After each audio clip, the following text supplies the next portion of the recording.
You're listening to PetLifeRadio.com. This episode of Animal Party is brought to you by Audible.com. Get a free audiobook download at audiblepodcast.com/Animal Party. Over 75,000 titles to choose from for your iPod or MP3 player.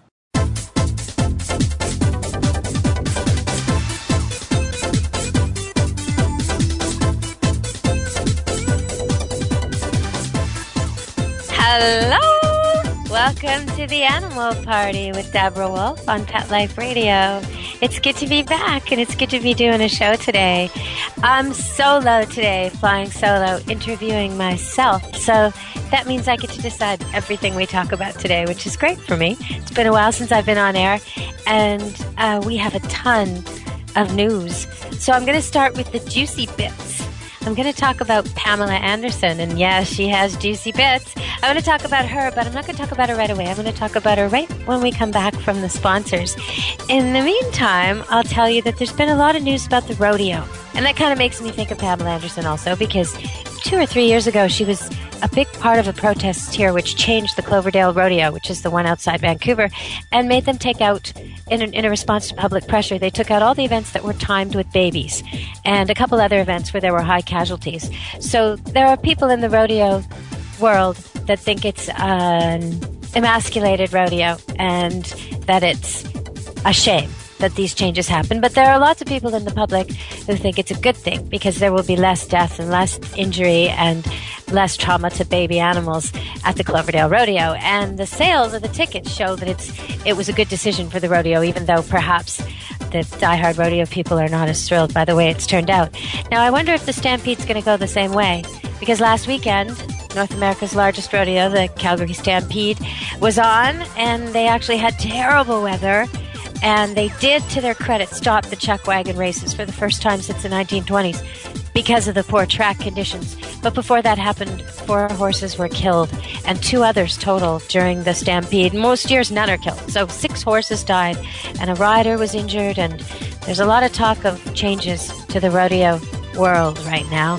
And I think you're going to hear more about it. So I just wanted to make you aware that that's been happening in the news. And Pamela Anderson took a picture of herself for Peta, and it was supposed to be all over bus stops and, basically everywhere in Montreal. Right now, there's the Montreal Comedy Festival.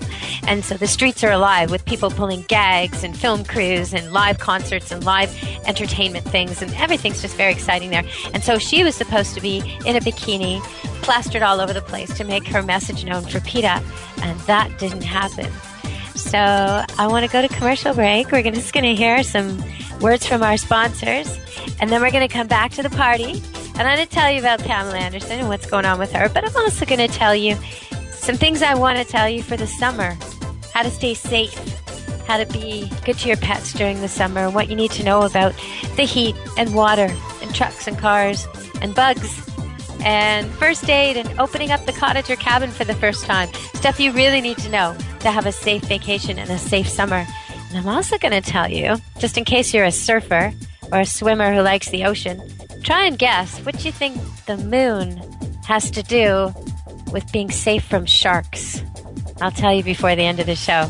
Okay, so we'll be back from our sponsors in just a few minutes. Stay tuned to the party, and don't be tardy for this party. Don't leave this party before it's over, because the best is yet to come. Only losers leave the party early anyway. Party on. Back in a few. Hey boy, how you doing? What am I doing? I'm creating your own life book. It's a website that's just for you. Remember that picture I took of you pulling off Lisa's bathing suit? Yeah, I know, me too. I'm putting that awesome picture on your life book page. We'll see what comments we get. And that great video we took of you standing on the table with your head inside the turkey? That's definitely going on there. No, it's easy. It only took me 2 minutes to set up your page. I chose a great theme, and I can connect with millions of other pet parents. I can also create a memorial life book. No, not for Grandma, But we can make one for Fluffy, remember her? And we can even put links to our favorite pet charity. And friends can make donations. People can create their own life book for their pets by going to petliferadio.livingyearspets.com. Or they can sign up on the Pet Life Radio homepage. Where's Lisa? She's outside by the pool. Hey, come back here! Create your own life book for your pet. petliferadio.livingyearspets.com. School's in session on Pet Life Radio with Teacher's Pet. Learn how to communicate with your pet, train your pet, and see the world from your pet's point of view. You may even learn a few tricks yourself. Teacher's Pet, only on PetLifeRadio.com.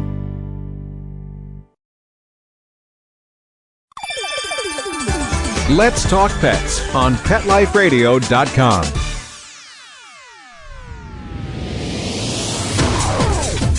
You're inside the VIP room with the hottest party in town. Back to the party. Let's go! Hello! Welcome back to Animal Party with Deborah Wolfe. And normally now I tell you all about my guests, so I will tell you all about myself. I'm a best-selling author, and I write newspaper columns. I'm an award-winning radio host, including an award for a show on this network where I interviewed Stanley Corn last year, and we did 2 shows on the intelligence of dogs. So if you want to hear award-winning radio, you're listening to it right now. And I have a new DVD out. You can order it online. It's Dog Training That Works with Deborah Wolfe, and it's got bloopers on there, Dogs Gone Wild bloopers, that you can see free just by going to my website, campgooddog.com, which is a good place to go if you want to hear radio, pet radio, but also if you want to send me questions or problems you want me to talk about on the air.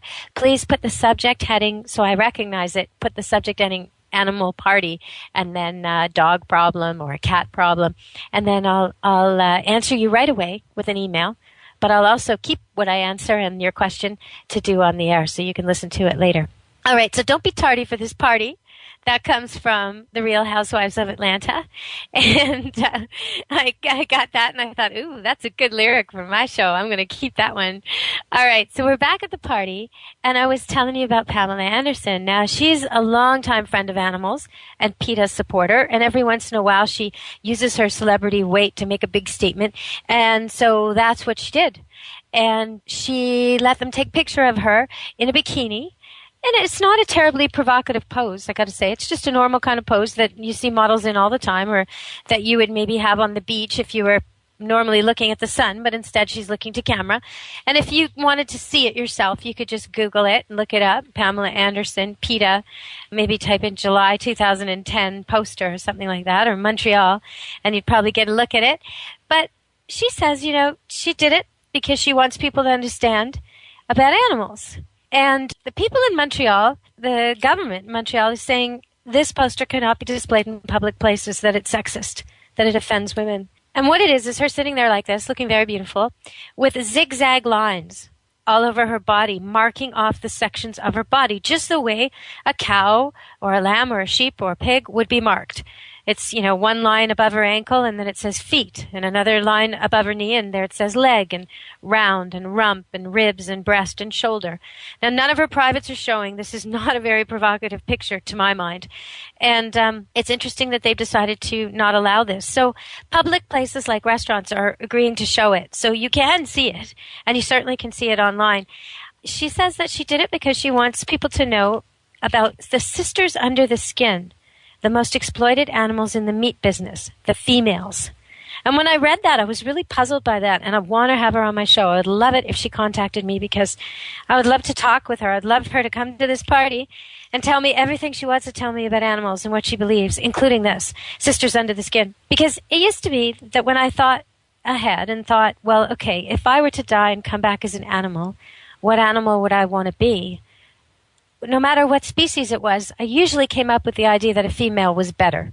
If it's in the wild, the males fight a lot, they live alone a lot, they die young, they don't have nearly the lifespan of the females, and they don't have the community of the females, at least in many species, in the pack species and the herd species, the species I most identify with, and hope if I'm going to come back as an animal that would be it. And then when I think of captivity, the males are often slaughtered young. That's what you eat when you eat veal. That's what the females are often kept to brood the next generation and also for their milk. But perhaps what she's saying here is that she'd rather be killed young than live a life of exploitation. It's very interesting, this whole idea. And I would really, really like to have her on the show and come to the party. And I'll let her talk about her own pets if she wants. Anything animal is game on this show. So hopefully Pamela Anderson will agree to come on the show and give me an email herself. All right, so whatever the case, it is being talked about all over the place. It's getting a ton of publicity, and so it was effective. And when I think of this, I think, the one comment they're saying that it's sexist and that's why she can't do it. Perhaps if they took a male model and did the same thing to him and put him beside her, then they would be forced to display the poster. Because how could it be sexist if both male and female are shown in a way that displays them as animals to give a point that I think is actually clearly made by this? And I would, again, be skeptical of who's canning this. I think that the people behind saying no to this are perhaps in the meat industry and not the feminists that they're pointing to. Okay, so that was a big item in the news, and the rodeo was a big item in the news. And now, before I give you your summer safety tips, including a skunk remedy, if you've ever had a cat or dog sprayed by a skunk, you know how bad it is, and it won't come out. And you wash it, and you wash it, and you wash it, and you soak it in tomato juice, and you wash it some more, and you send it to the groomer if you're lucky, and they take it, and then they send it back with a note, please don't do that again. And but it's cleaner. But every time you wash it, it seems, months later, it seems to get stronger, that smell, and every place it lays down, and you don't want to wash its bedding with your bedding because it just stinks like skunk. Well, I do have a solution for you. Now, it's not foolproof. But for years, people have been using tomato juice, tomato paste, tomato sauce, tomatoes, and that works. Give that a go. Get the camera. Get the movie camera, and it's going to be funny. Your dog covered in red goo looking forlorn is pretty funny, especially when he shakes and is covered on whoever's you've gotten to do it so you can take the picture. Maybe your kids, maybe your wife. They're going to look good in tomatoes. But also coffee works. Coffee grounds. You know how sometimes the coffee shops will have like a giant bag at the front for you to take home to your garden? Grab one of those, make like a soup, and then kind of stick it on the dog and make him sit like that. And be really careful this isn't going in their eyes, because these products are working because they're acidic. Okay, and even though they're sort of organic, tomatoes are grown and coffee is grown, still, it's not meant to go in your dog's eyes or ears or mouth or nose. So be real careful. The head, you're going to have to deal with the smell. If your dog is the kind of dog that can be clipped short, don't go too short. At least leave him a 1/4 inch so he's protected from the sun, but go short. And then a month or two from now, you can do it again, and you'll have cut off all that stinky hair. So if you do have that kind of a dog, maybe a bearded collie or a standard poodle or schnauzer, hey, it's time for a haircut. Okay. And, all right. Now, the new solution, which Caroline Coyle gave me, Caroline Coyle, PhD, author of Why Do Dogs Like Balls? She gave me this one. The new one that they're using now is you take a quart of 3% hydrogen peroxide and you mix it with a 1/4 cup baking soda and 1 to 2 teaspoons dish soap. You mix that all up, and then you do that on the treatment. Now, I would try all of these things. You're going to need it. So, okay, I had a couple of questions. Why does my dog, this was an email sent in, why does my dog continue to go for skunks even though he's been skunked? And this guy shows me a picture. He sends a picture, and the dog's dripping, like really dripping. He must have used his phone because it's a liquid, but it's a thick, musky liquid. It's really quite something. Anyhow, it's nature's ultimate stink weapon, nature's ultimate stink bomb. So why does your dog keep doing it? Because each time it happens, he gets more angry at the fact that this is happening and more able to locate and track the smell. It's not really deterring him. So what's the solution? He wants to know. The solution is the second you smell it at all, keep your dog on a leash. If there are areas are frequented by skunks, like open dumpsters, areas behind restaurants, places where people feed them, birdseed is a big draw, then leash your dog in those areas. It's so much better than the alternative. Okay, so I want to give you some more smart summer tips, and I'm going to do that as we go. But first I want to talk to you about relationships. And again, I'm going to remind you, the question of the day is, when is it safest to swim? If what you're afraid of is sharks, what's that got to do with the moon? All right, we'll come up with that soon. So what can we learn about relationships from our pets? Well, I've noticed over the years that many people have this idea that dogs and cats are unconditional love givers. And I really don't think that's true. I don't see that at all. That's not what I see in my practice, and it's not what I see in my life. Years and years ago, I had a relationship with a guy who was kind of neglectful of his dog. The dog had been dumped on him. He worked long hours, didn't really care for it. He lived in a house with a bunch of other people, and he sort of expected everybody to pitch in, but nobody really was. So sometimes the dog got fed, and sometimes it didn't. Sometimes it got walked, sometimes it didn't. Dog was a very independent soul, but he wasn't really taken care of. Then I started dating the guy, and I was in a situation where I was dogless in a new place with trails like I'd never seen before in my life. Trails through forest and beaches and all marked and mapped and just like a jogger's dream. And I like to run 10K, so this was just so exciting for me. I also like to cycle. I mean, it was great, but it was scary. I wasn't going to go in the woods alone. I wasn't going to go on the beach alone. I wasn't going to go anywhere alone like that. A woman alone in a strange city. I'm not insane.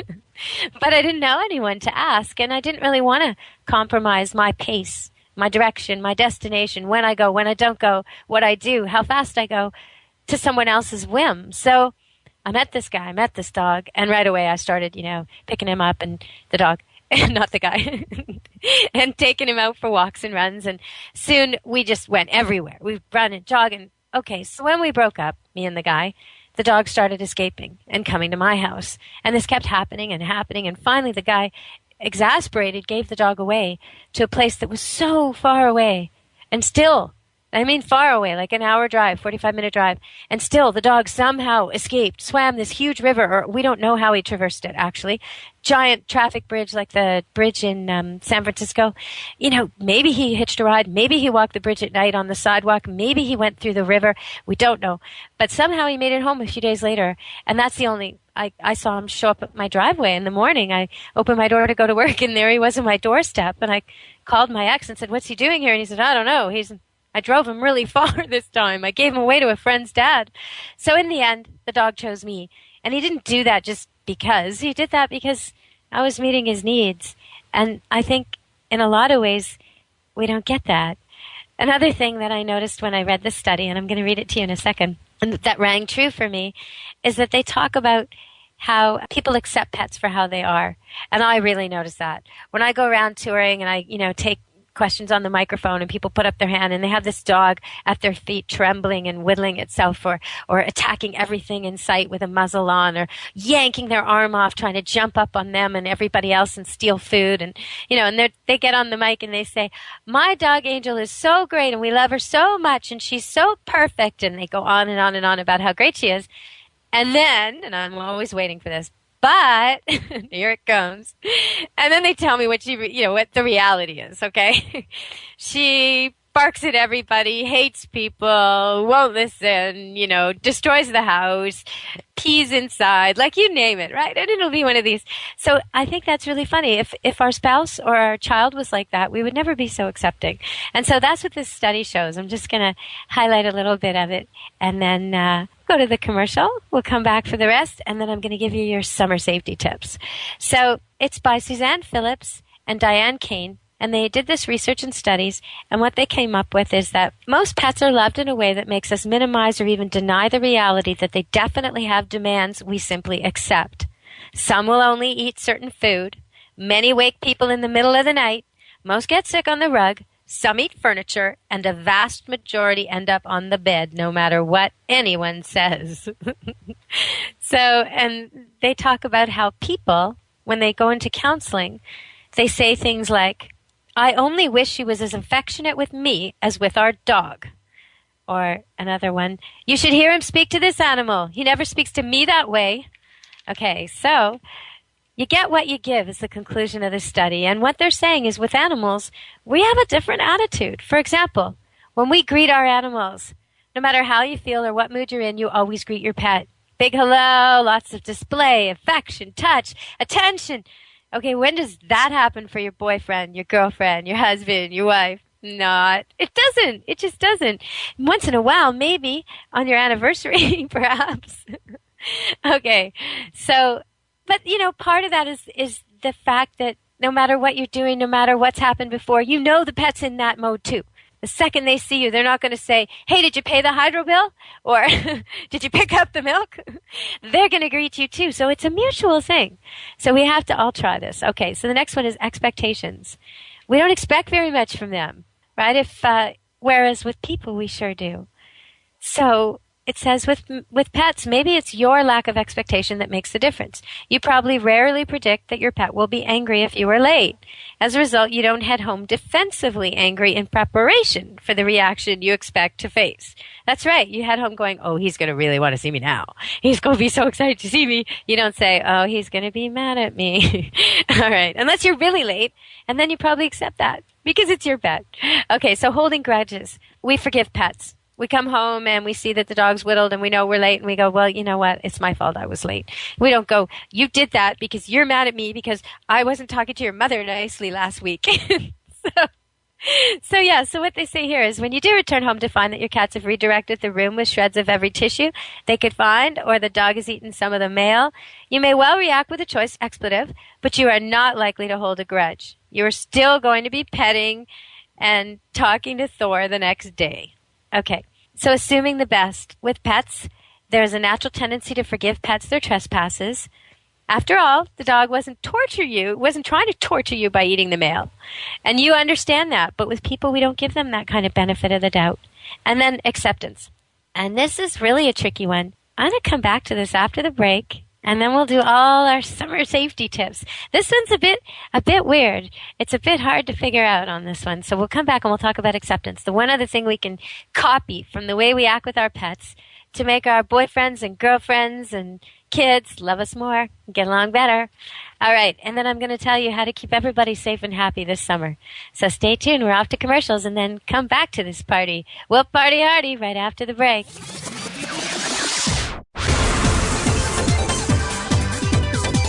Don't go anywhere, because the best is yet to come. Stick around.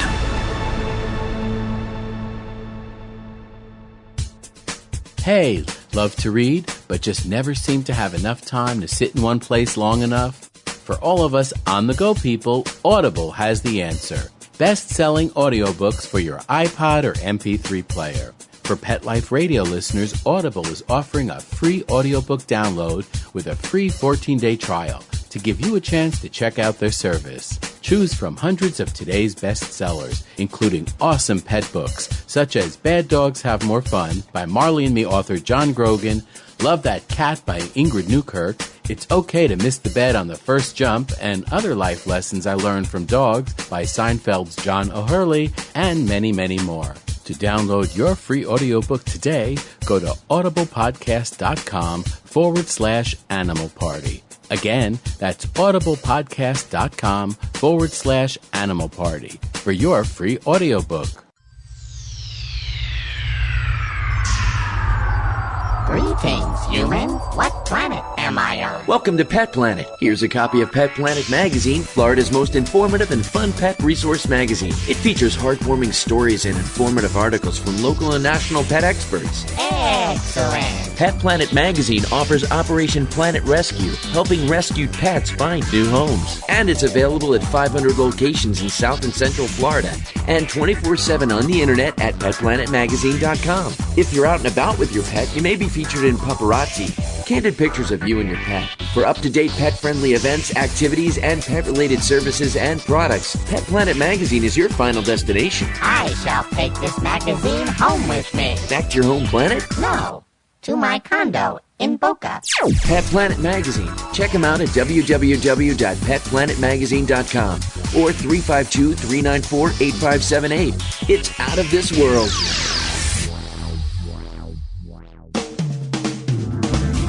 Hi, this is Marcy Davis and my service dog Whistle, and we're your hosts of Working Like Dogs on Pet Life Radio. Working Like Dogs is the show where you can learn everything you ever wanted to know about working animals or working dogs. Whether you're a member of a working dog team or you've just seen a working dog or animal out at the mall or the grocery store and you're curious about how these amazing animals work with their human partners, then Working Like Dogs is the show for you. Join us for the inside scoop at Working Like Dogs on PetLifeRadio.com.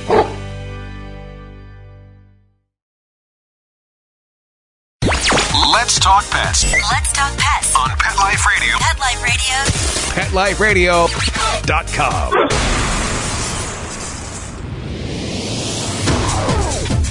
You're inside the VIP room. With the hottest party in town. Back to the party. Let's go. Hello! Welcome back to the Animal Party with Deborah Wolfe. I'm the host and the guest today, so I get to decide everything we talk about. And that means we're going to finish up this list of psychological things we can learn from how we act with our animals to adapt to make the people who love us just love us more. So here we go. The last thing is acceptance. Now, most of the time, and this is what it's saying, I'll read it to you in a second, but most of the time, if our kid misbehaves at a restaurant, we're pretty embarrassed about that. Or if our spouse is maybe not dressed the way we think they ought to be at a certain event, we're mortified by that. That's really a reflection on us. And that's what this one is about. Okay, so it says, few pet owners personalize their pets' reactions to others to an extreme that makes them so embarrassed that they fear their image is tarnished or they become resentful of their pets. The fact that the dog is licking every part of the arriving guest's body is cause to pull him away or laugh it away. The cat that will not come out of hiding or the parrot that is screeching is left without judgment or excuses. That's them. And I think that's interesting. If we could accept each other. You know, say you have a kid, girl or boy, who's not an extrovert. You gotta stop struggling to make them an extrovert just because you are. For example, that would be a similar example. Okay, so we talked about that. Now I'm going to get into the summer topics because it's hot out there. It's summertime, and y'all need to know what to do. So big thing, big dangers. I'm going to list them and go through them, and there's just so many things to think about in the summer. The first thing I want to highlight, though, is a man drowned trying to save his dog. Happened again. That same river I told you that dog crossed to get to me. Huge river here in Vancouver called the Fraser. Just a huge, enormous river. It drowned a man in his 20s who was trying to save his dog last Thursday. So if your dog goes in the water and you think it's in distress, you need to run downstream on the bank and call it. Big mistake people do is they're upstream, so the dog has to swim against the current, and it can't.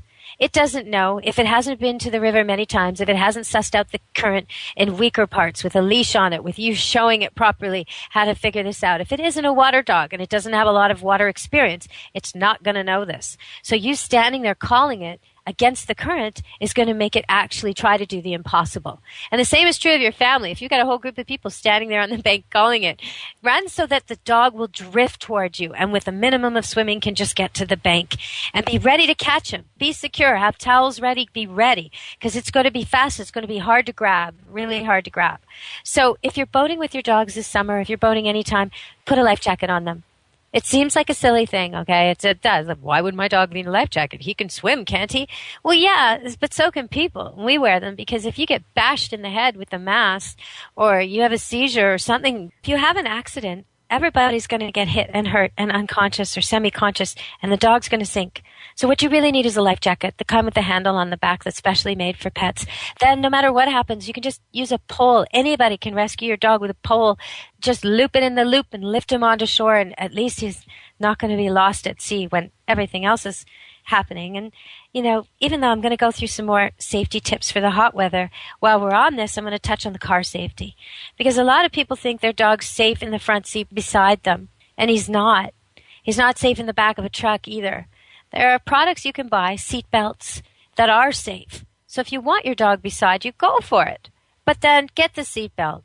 Because without it, if you stop hard, your dog's going through the window, and even a tiny little fender bender is going to kill your dog and maybe somebody else. He can go flying across, even if he's 10 or 20 pounds. When you get the momentum behind him, it's more like 100. And if he is 100 pounds, it's too much for a person to endure from impact. He's going to break their neck when he hits them on the other side.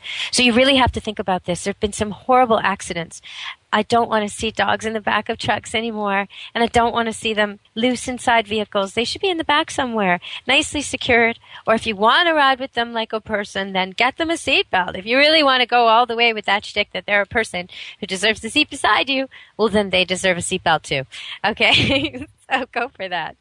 All right. So on the topic of cars, I also want to say the back of the truck is deceptive. The dog looks like he's having a good time because the wind and the breeze make him feel good.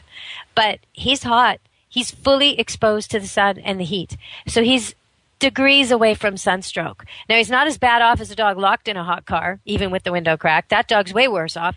But it's close. It's neck and neck competition. And if a dog drives around like that all summer long, then most days he has sunstroke. Most days he's suffering from heat stroke and dehydration. And I don't understand why people do that. If you're going to be out and you can't guarantee your pet will be in shade, if you want to go to the beach, don't take your pet, because most of them, dogs and cats by nature, would not go out in the heat of day to open areas. That's just not the way they are. If it was really, really hot, a cat would go out at night only, and dusk and dawn. And for dogs, they might go out during the day, probably not between, say, 10 and 2 or 12 and 4, depending on where you live, the hottest times. But when they went out, they would stick to the shadows. They'd be in the bush and the brush and the semi-wooded areas and the thickly wooded areas and the creeks. They'd be swimming. They'd be wet. They would not go sit and suntan on the beach. So you really have to think about whether your vacation idea is so great for your pet. Now, maybe your dog loves to swim, so the beach is a good idea, but then you need a sun umbrella, something you can poke in the sand. And you need lots of extra water, and you need a dish that won't dump. And if you're leaving pets, they need shade at all times of day, and water that won't get too hot, and water that won't get dumped. So you might have to do extra water, or you might have to lock water by anchoring something in the wall, hardware pieces, and then having a hook that anchors the stem of the bucket. You know, there are different ways to anchor the water so they can't dump it out completely, so they're not left without water. But that's really important this time of year. And black animals are especially susceptible to the heat and the sun. So make sure you really watch out with them. And older animals. If you've got anybody older, elderly, or puppies or kittens, their thermostats don't work like normal dogs and cats. The elderly dogs and cats they just can't regulate their body temperature the same way. So with those dogs, you don't want to be taking them for runs in the middle of the day in hot weather. You want to be skipping it altogether most of the time. They will have heart attacks and strokes. So you got to really, really watch the heat in older dogs. And I would say just leave them at home. Go for a nice warm-up walk in the morning and a nice warm-down walk in the evening, and let them stay behind for the run of the day. And that's true for cycling and rollerblading. This is not good for animals in hot weather. They wouldn't choose it. Now, they seem to choose it because they want to go with you and they love you. And because it's so much fun in cooler weather, they think it'll be fun now too. But don't mistake loyalty for desire for the same sport as you. They'd go with you anywhere. And they'd probably rather go with you on a shady walk in the woods than they would a hot run on hot pavement. So watch out for that. Always touch the pavement before you expect your dog to walk in bare feet on it. If it's too hot, let him walk on the grass, or don't make him walk there at all. Make sure your tags are really easy to read when you're going on vacation with your dogs. Big, bold writing with their name. So from a distance, people know this is not a stray. This is an owned dog. And make sure that there's good ID on it, a cell phone that you're actually using and have charged, not your mother's old address from 3 years ago and the old rabies tag that's expired. That's not going to help your pet in an emergency. Also, keep the information that you need with you. If you know where you're going to be traveling, get the vet information for that area ahead of time. Keep your own with you. Have your certificates. Even if you're not crossing a border, have it with you. So if something goes wrong with your pet, you got everything right there in a file, right there. Be smart about it. Your first aid kit can be easily supplemented to work for pets. Add extra supplies of almost everything. Figure out with your vet what kind of anti-allergy remedy you should have. It's probably going to be a Benadryl type thing, and a certain dose of it will be right for your pet to keep with you. It might be a chlorotriplon, depending on your pet and your vet. But there'll be an over-the-counter med you can keep in case of a bee sting, in case of a reaction, and know your pet's weight when you ask the dose, and the pet's stage too. So, and don't do the math. Don't figure out somebody else's dose and say, okay, well, their dog's 90 pounds, my dog's 10 pounds, so 10% would work. Not necessarily. The numbers don't necessarily translate. It's weight and age and size and type of pet. So your vet really has to give you that dose. But once you've got it, you've got it. And you can keep it with you in case of an emergency. Then add a magazine, a muzzle, and a blanket.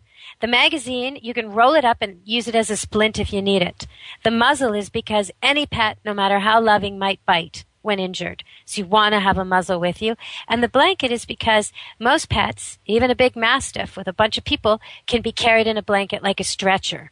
And if your pet really gets an injury, you don't want to be lifting him in your arms, even if he's little. You want him to not be jostled and move too much. So those would be my recommendations for what to pack. Now, while you're traveling, make sure cats are really secured. They're not escaping. Lock cages so kids can't fool around and tamper with them if you make any stops. They might have a good intention, like to pet the kitty, but the kitty could escape. So make sure that nothing can go wrong that way. And then ahead of time, you might want to take a few trips with your cats in the little cage so they get used to it. You might want to feed them in there and leave special things in there so they get used to it ahead of time. And the same for dogs if they don't like car trips, but most dogs do. When you do stop, no matter how well trained your dog is, keep it on leash and make sure a grown-up is at the other end of that leash, because there's something deadly in antifreeze. And if there's a puddle of it on the driveway or on the pavement, even a teaspoon of it, even half evaporated, even that you don't see, that's from the last person who drove off because their antifreeze was leaking. If your dog or cat licks that, they can die. So don't even chance it. Make sure you've got plenty of water and keep them leashed when you're at the gas station. Now, this all sounds so gloom and doom, but I want you all to have a great summer and a happy summer and play a lot with your pets and enjoy them as much as you can. And if you're going to go to dog parks, one thing you might want to keep in mind is some dog park safety rules. Just some hints. When you're at the dog park, stay alert. It's not a good place to stand in the middle and get on your cell phone with your mocha. I'm totally guilty of this, by the way, and get completely immersed in a conversation, because as soon as you do that, some scrum of happy dogs is going to come up behind you and knock your knees out and send you flying, much to the amusement of everyone else there who's in the anti-coffee club, but there you'll be, a mess. So maintain loose knees is important. Don't lock your knees, because if they do jostle you, you want to be able to move with it, not be falling over. Stay away from the entrance. Once you get inside the dog park, you don't want to be at the entrance. The entrance is where they size each other up and they do all their posturing and their politicking. It's where all the tension is. Oh, get out of there. Go, get well away from there. Head toward the perimeter. Okay? I mean, when you're in the entrance, you have to deal with it. You have to go slowly and politely and show the respect for the dogs who come rushing up to meet you. I mean, you can't force your dog to face it too quickly, but you can tell him to heel and gently and calmly and firmly walk to the perimeter. Most of the dogs will lose interest in him then anyway, and he can greet them later more slowly and less en masse. So that's some safety tips for the dog park. And I guess we're running out of time today. This party was so fast. Oh, I wanted to give a heads up, a kudos to a good dog, to a police dog.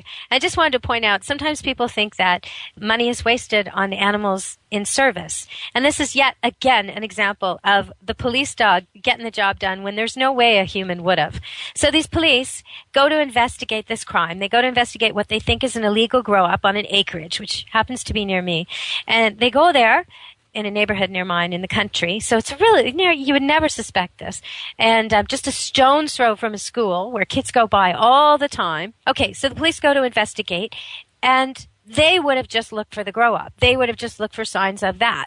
But they had a police dog with them, and when a police dog's working, he's working on all cylinders. He's using his brain. He's looking for everything he's ever been taught to look for, whether they've asked him to or not. And so he found a dead body. That's what he found. And so he tipped the police off, and now a much larger crime is being investigated, and a much more important side of justice is going to be delivered, thanks to the police dog who was working with everything he knew how to use at all times. Another good story is back in the spring in Arizona. A 6-year-old outdoorsy grandma was hiking, and she fell, and she ended up in the river. And she said it was like jumping into ice cubes. I was terrified, disoriented from banging my head on a rock and rolling and tumbling in the current. I was swept to the opposite bank. I managed to haul myself up, but then I slipped, and I was sliding back into the thundering river. Okay, and just then, dum-da-da-dum, swimming alongside her was her Akita Lakota, who hates the water, says Carol. So she grabbed onto his thick fur, and he pulled her out of the river. And then they got out of the river, and they got into the wetlands and the drylands, and he kept pulling and kept pulling. She collapsed. It started to snow. She wanted to lay down and go to sleep. The dog wouldn't let her. He pulled her all the way to safety.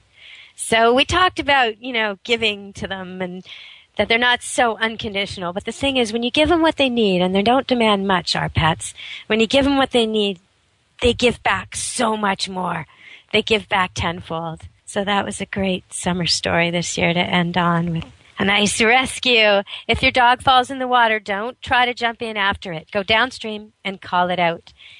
And when you open up the cottage or the cabin for the first time, or if you're renting a place you've never been to, it's really important to check on the toilets and the sinks and the water, because sometimes they put chemicals in there to keep it, it doesn't matter. Just flush it before your dog runs in there and drinks it, before your cat gets toxic. And the same is true for poisons. Go through carefully. Before your kids and your animals get to explore a place, make sure you get all the ant traps and slug baits and all the things that could be there waiting for them. And then you'll have a safe trip. So, if you like to go surfing, you might not want to wear a black and white suit, okay? That's the first thing. Because they've done a study in Florida, just a little ways away from Daytona Beach, in a place known for the shark attacks. It's the shark attack capital of the world. And they studied it. It's called Volusia County. And they studied when the attacks occur. And what they found is the most likely time to get attacked by a shark if you're a human is August. Now, that's partly because in August there's more people in the water, so kind of take that with a grain of salt. But the other thing they found is that the most common time for sharks to attack people is during new moons. And the second most common is during full moons. Now, it must have something to do with the tides, because that's when there's the biggest pull. They don't really know what or why, but I know if I was a surfer, especially at that beach, I would be avoiding new moons, full moons, and maybe August altogether. All right, everybody, stay safe and be good to your animals. Let's Talk Pets, every week on demand, only on PetLifeRadio.com.